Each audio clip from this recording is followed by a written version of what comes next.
राजकुमारी चंद्र किरण इतनी सुंदर थी कि सातों द्वीपों में उसके समान दूसरा कोई नहीं था। उसकी सुंदरता ऐसी कि चंद्रमा भी उसके सामने शर्मा जाए, नयन नक्श ऐसे कि हिरणी भी उसके सामने पानी भरे। राजकुमारी चंद्र किरण जब चलती तो उसकी मदमस्त चाल देखकर नागिन को भी अपनी चाल व्यर्थ लगती। उसके चेहरे की लालिमा के सामने पुष्प भी लज्जा जाते। नंद नगर पर वीरसेन नामक राजा राज्य करता था। राजा का सुंदर नाम का एक बेटा था। सुंदर, बड़ा, रूपवान, बलशाली और बुद्धिमान था। एक दिन नंद नगर में एक सौदागर आया। पुराने जमाने में राजा महाराजाओं को खुश करने के लिए सौदागर एक से बढ़कर एक अद्भुत, अद्वितीय और निराली वस्तुएं लेकर आते थे। सौदागर को आया देख राजकुमार सुंदर ने पूछा, बताओ सौदागर, अब की बार क्या नया लाए हो? सौदागर ने जी प्रभु कहते हुए राजकुमार सुंदर को एक फोटो दिखाई। वो फोटो विश्व सुंदरी राजकुमारी चंद्र किरण की थी। जब राजकुमार ने उसे देखा तो देखता ही रह गया। इतनी सुंदर स्त्री उसने अपने जीवन में तो क्या, अपने सपनों में भी नहीं देखी थी। राजकुमारी के नयन नक्श देखकर राजकुमार अपनी सुध बुध खो बैठा। ध्यान टूटा तो उसने सौदागर से पूछा, कौन है ये सुंदरी? तब सौदागर ने उसे बताया कि हे राजकुमार, 7 समुंदर पार एक कंचनपुर नाम का शहर है, जहाँ इंद्रसेन नाम का निर्दयी राजा राज करता है, जो छोटे से छोटे अपराध के लिए मृत्यु दंड देता है। ये सुंदरी उसी की पुत्री राजकुमारी चंद्र किरण है। राजकुमार ने खुश हो सौदागर को बहुत से हीरे जवाहरात इनाम के तौर पर देकर विदा किया और अपने मन में विचार किया, जब तक यह स्त्री उसे नहीं मिल जाती उसका जीना व्यर्थ है। अगर वो है तो सब है, वो नहीं तो कुछ भी नहीं, चाहे मुझे इसके लिए कुछ भी कर गुजरना पड़े। पर अब तो बस राजकुमारी चंद्र किरण को हासिल करना ही मेरे जीवन का इकलौता मकसद है। उसने तुरंत राजसी वस्त्र त्याग दिए और भगवा बाणा धारण कर लिया और एक साधु का भेष बना जंगल की ओर चल दिया। जब राजकुमार के जंगल में जाने का समाचार राजा को मिला तो वो राजकुमार के पास आया और बोला, बेटा, ऐसा क्या दुख हो गया तुझे जो तू राजसी जीवन छोड़ एक फकीर बनने चला? हमारे बुढ़ापे का सहारा और होने वाला राजा है तू, फिर ये कदम क्यों? अपने पिता की बात सुनकर राजकुमार बोला, पिताश्री, आपसे हाथ जोड़कर विनती है, मेरी बात ध्यान से सुनना। मेरे मन में अब चंद्र किरण बस चुकी है, मुझे उसके सिवाय और कुछ भी नहीं दिखता। राजा बोला,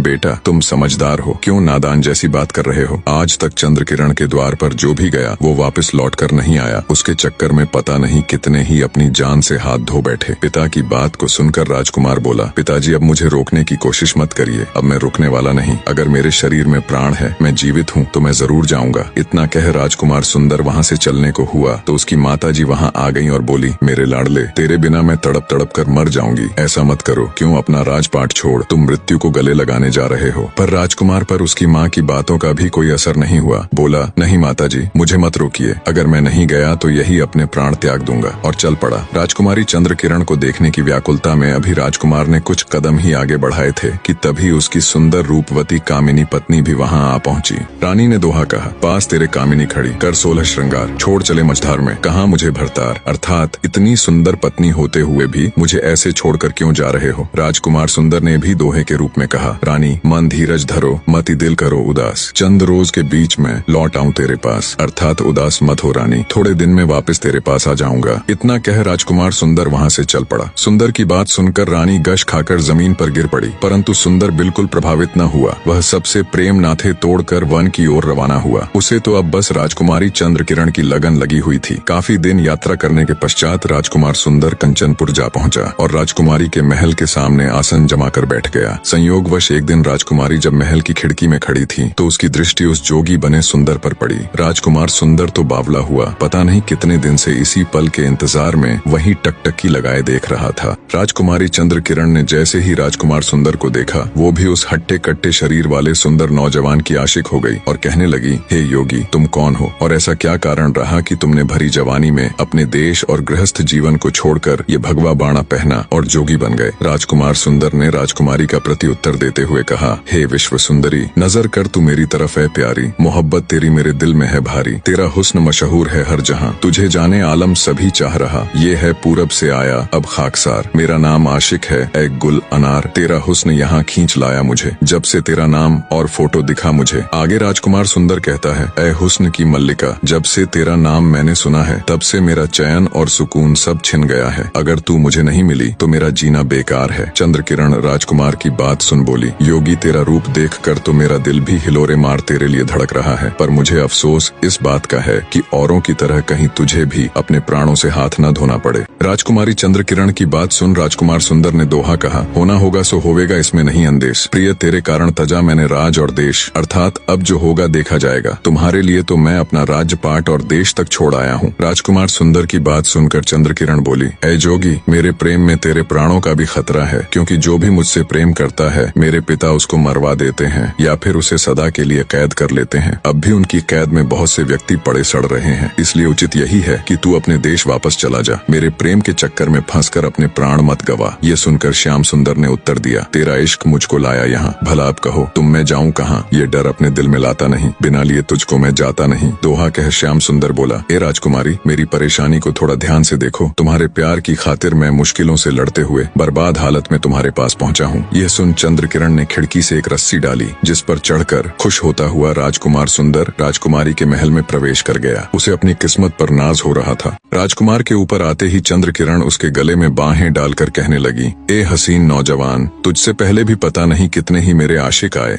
और मेरे पिता के दंड की भेंट चढ़ गए, कितने ही मौत के घाट उतार दिए गए, कितने ही जेलों में बंद पड़े हैं, पर पता नहीं क्यों न कभी किसी के लिए मेरे अंदर के जज्बात जागे और न ही उनकी सजा पर मेरा हृदय पसीजा। पर तुम्हारी बात कुछ और है, तुम उन सबसे अलग हो। तुम पहली नजर में ही मुझे भा गए। राजकुमारी चंद्रकिरण के मुख से अपने लिए इतनी प्रशंसा सुनकर राजकुमार सुंदर भी गदगद हो गया। उसे अपनी किस्मत पर यकीन नहीं हो रहा था कि राजकुमारी चंद्रकिरण उसे इतनी आसानी से मिल जाएगी। दोनों का इश्क परवान चढ़ने लगा। अब तो राजकुमार सुंदर ऐसे ही हर रात को राजकुमारी चंद्रकिरण के पास आता और सुबह होने के करीब होती तो रस्सी के सहारे उतरकर चुपचाप दबे पांव महल से चला जाता। कुछ दिन तो सब ठीक ठाक चलता रहा। दोनों रात में मिलते और प्रेम लाप करते। इस तरह दोनों को ऐशो आराम करते करते बहुत दिन बीत गए। पर फिर एक दिन रात के अंतिम पहर में जब राजकुमार सुंदर वापस जाने लगा तो कोतवाल ने उसे देख लिया और कहा, कौन है तू जो आधी रात को राजकुमारी के महल से आ रहा है? क्या चुराया है तूने? राजकुमार सुंदर ने माफी मांगते हुए कहा, नहीं कोतवाल साहब, मैं कोई चोर नहीं हूँ। पर कोतवाल पर उसकी बातों का कोई असर नहीं हुआ और तुरंत सिपाहियों को बुला उसे पकड़वा दिया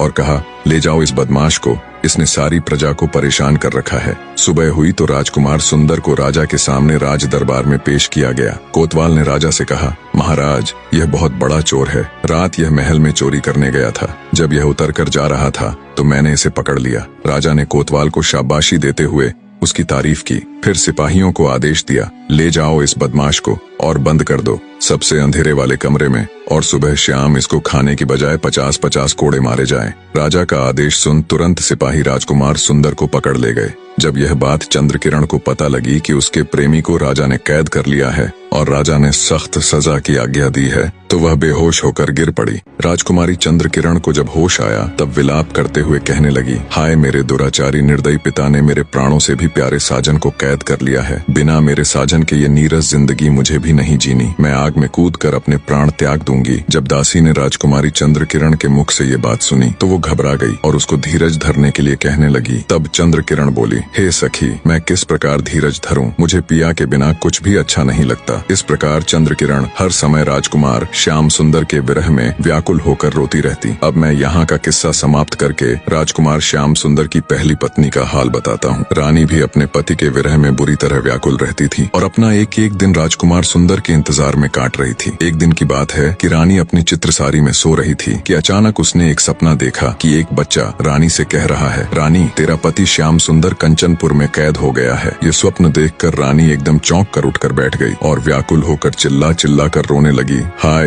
ये क्या हो गया? रोने की आवाज सुनकर दासियां दौड़ी हुई आईं और कहने लगी, क्या हुआ महारानी? ऐसे दहाड़े मार मार कर क्यों रो रही है? आपको क्या पीड़ा है? रानी घबरा कर बोली, मैं सो रही थी कि एक बच्चे ने आवाज दी और कहा कि तू यहाँ सो रही है, वहाँ तेरा पति कंचनपुर में कैद हो गया है। ऐ दासी, वह जल्दी आने का वचन देकर गए थे मगर अभी तक नहीं लौटे। ऐसा प्रतीत होता है कि वह अवश्य ही किसी विपत्ति में पड़ गए हैं और गिरफ्तार हो गए हैं। वो कंचनपुर के राजा की कैद में बड़ा मुश्किल समय काट रहे हैं। अब मुझे ही कुछ करना होगा। अपने पति की सहायता के लिए मैं जोगिन बनकर खुद कंचनपुर जाऊंगी। रानी की यह बात सुनकर उसकी दासी बोली, महारानी, आप दिन रात रो रो कर क्यों स्वयं को नष्ट कर रही हैं? आपने बस एक बुरा सपना देखा है। आपके पति कुशल पूर्वक हैं और जल्दी ही वे सही सलामत आपके पास लौट आएंगे। रानी बोली, नहीं दासी, वो सपना बिल्कुल सत्य है। मेरा दिल कह रहा है मैं अपने पति परमेश्वर को तलाश करने अवश्य जाऊंगी। मेरे पीछे से माँ पिताजी का अच्छे से ख्याल रखना। इतना कह रानी कंचनपुर जाने की तैयारी में लग गई। रानी ने अपने वस्त्र उतार दिए, शाही वस्त्रों के साथ सारा श्रृंगार जेवर भी उतार भगवा वस्त्र पहन जोगन के भेष में आ गई। फिर हाथ में वीणा लेकर वह जंगल की ओर चल पड़ी। अपने पति की तलाश में निकली रानी बहुत दिनों तक शहरों जंगलों की खाक छानते छानते कंचनपुर जा पहुंची। वहां जाकर उसने लोगों से अपने पति का हाल पता किया तो लोगों ने बताया कि उसे तो राजा ने चोरी करने के अपराध में कैद कर लिया है। यह सुनकर रानी बहुत घबराई और सोचने लगी कि अब क्या उपाय करना चाहिए जिससे प्राणनाथ को स्वतंत्र कराया जा सके। कुछ सोच विचार कर जब रानी ने वहां के लोगों से राजा के बारे में पूछा कि राजा को किस चीज का शौक है, तब लोगों ने बताया कि राजा को संगीत सुनने का बहुत शौक है। यह सुनकर रानी के मन को धीरज बंधा क्योंकि गायन विद्या में वह निपुण थी। अब रानी ने शहर के प्रमुख स्थानों पर जाकर गाना प्रारंभ कर दिया। थोड़े दिनों में ही वह प्रसिद्ध हो गई। एक दिन शाम के समय वह किसी उद्यान में खड़ी वीणा हाथ में लिए रागिनी अलापने लगी। वहाँ मौजूद भीड़ ने जोगन बनी रानी की खूब तारीफ की। जोगन जहाँ भी जाती उसकी मधुर वाणी और सुंदर शायरी से लोगों की भीड़ जमा हो जाती। लोग उसकी गायन विद्या की तारीफ करते नहीं थकते। उड़ते उड़ते जोगन की प्रशंसा राजा के कानों तक भी जा पहुंची। राजा ने उसी समय चौबदार को आज्ञा दी कि नगर के उद्यान में जो जोगन ठहरी हुई है उसे सम्मान पूर्वक हमारी सभा में ले आओ। चौबदार तुरंत जोगन बनी रानी के पास जा पहुंचा और हाथ जोड़कर कहा, ए जोगिन, राजा जी ने आपको याद किया है, कृपया मेरे साथ राज दरबार चलिए। रानी बोली, ए चौबदार, हमें राजा के दरबार से क्या काम, हम तो मन के मौजी हैं। जहाँ इच्छा होती है वहीं जमावड़ा डाल लेते हैं। जिस स्थान पर हम आसन जमा कर बैठ जाते हैं हमें तो वही स्थान राज दरबार प्रतीत होता है। जोगिन की बात सुनकर चौबदार बोला, जोगिन जी, आपको तो ऐसा ज्ञान प्राप्त है कि लाखों राजा महाराजा आपकी सेवा में खड़े रहें, लेकिन फिर भी यह आपका धर्म है कि जो व्यक्ति आपसे हरिगुण सुनना चाहे उसे सुना दो। रानी तो चाहती ही ये थी, यही तो शुरू से उसकी योजना थी। सो जोगिन चलने को तैयार हो गई। जब रानी चौबदार के साथ राजा के महल में गई तो उसे देखकर सब लोग सम्मानार्थ खड़े हो गए। उसके दरबार में आते ही सन्नाटा छा गया। नौकरों ने उसे मृगछाला सान दिया। तब राजा ने हाथ जोड़कर कहा, ए जोगिनी, तुम कौन हो और कहाँ से आई हो? तब जोगिनी बोली, हम पर्वतों और रत्नों की भूमि में रहकर दिन रात ओम का नाम जपकर सादगी से भरा जीवन जीते हैं, उसी में हमें खुशी मिलती है। राजा बोला, ठीक है जोगिनी, तो अपने मुख से हरि का कुछ गुणगान कीजिए, यही हम सबकी अभिलाषा है। तब जोगिन ने यह राग गाया, यह जो गति हमें भाया है, छोड़ दिया माल खजाना हीरा मोती लुटाया है, फेंक फांक के शाल दुशाले जग से चित्त उठाया है, इश्क फंद में छोड़ कानन कुल माशूक बनाया है, धीरज धर्म सब छोड़ दिया जब मजा फकीरी पाया है, जंगल में अब रहता है दिल बस्ती से घबराया है, चाक गिरेबा करके अपना आहें भरना चाहा है, रतन लाल अब इश्क रैन दिन सब ये खेल खिलाया है। जोगिन बनी रानी की ये रागिनी सुन पूरी सभा तालियों की गड़गड़ाहट से गूंज उठी। राजा भी अपना आसन छोड़ खड़ा हो रानी की इस अद्भुत रागिनी को अपनी तालियों के साथ सम्मान देता है। राजा की खुशी देख रानी को अपना मकसद पूरा होता हुआ दिखता है। जोगिन का राग सुन राजा खुश हो जोगिन से कहता है, जोगिन, तुम्हारा राग सुनकर बेहद खुशी हुई। बहुत दिनों के बाद मेरा दिल इतना खुश हुआ है। मांगो जो भी तुम मांगना चाहो, आज मेरा हृदय बहुत खुश है। तुम जो भी मांगोगी मैं अवश्य दूंगा। ये सुनकर जोगिन ने कहा, हे राजा, मेरा पति तुम्हारी बेटी चंद्रकिरण के प्रेम में फंसकर यहाँ आया और तुमने उसे कैद कर लिया है। मैं उसको मांगती हूँ कि तुम उसे छोड़ दो और अपनी बेटी चंद्रकिरण की शादी उसके साथ कर दो। राजा वचनबद्ध हो चुका था। पुराने समय में वचन से बढ़कर कुछ नहीं होता था। अतः राजा ने जोगिन की बात मान ली। उसने सुंदर को स्वतंत्र कर दिया और अपनी बेटी चंद्रकिरण की शादी उसके साथ कर दी। राजकुमारी चंद्रकिरण की खुशी का कोई ठिकाना नहीं था। राजकुमार श्याम सुंदर अपनी पहली पत्नी के पैरों में गिरकर उससे माफी मांगता है और कहता है, हे रानी, मुझे नहीं पता था तुम मुझसे इस कदर प्रेम करती हो कि सब कुछ छोड़ छाड़ कर 7 समुंदर पार इतनी मुसीबतें झेलते हुए मुझे आजाद कराने आओगी। जब तक मेरे शरीर में सांसें हैं मैं तेरा ऋणी रहूंगा। बड़े हृदय वाली रानी राजकुमार सुंदर को माफ कर देती है और राजकुमारी चंद्रकिरण को अपनी छोटी बहन के रूप में स्वीकार कर लेती है। तीनों राजा से विदा ले अपने राज्य लौट आते हैं और एक खुशहाल जीवन जीते हैं। निष्कर्ष, प्रेम, विश्वास, त्याग और क्षमा, ये 4 स्तंभ इस कहानी की आत्मा है। यह कथा हमें यह समझने में मदद करती है कि सच्चा प्रेम वह है जो न केवल प्राप्त करता है बल्कि त्यागता भी है, जो केवल मांगता नहीं बल्कि देता भी है। सच्चा प्रेम और विश्वास हर कठिनाई को पार कर अंत में विजय का ताज पहनता है। कहानी में अंत तक बने रहने के लिए आपका तहे दिल से धन्यवाद।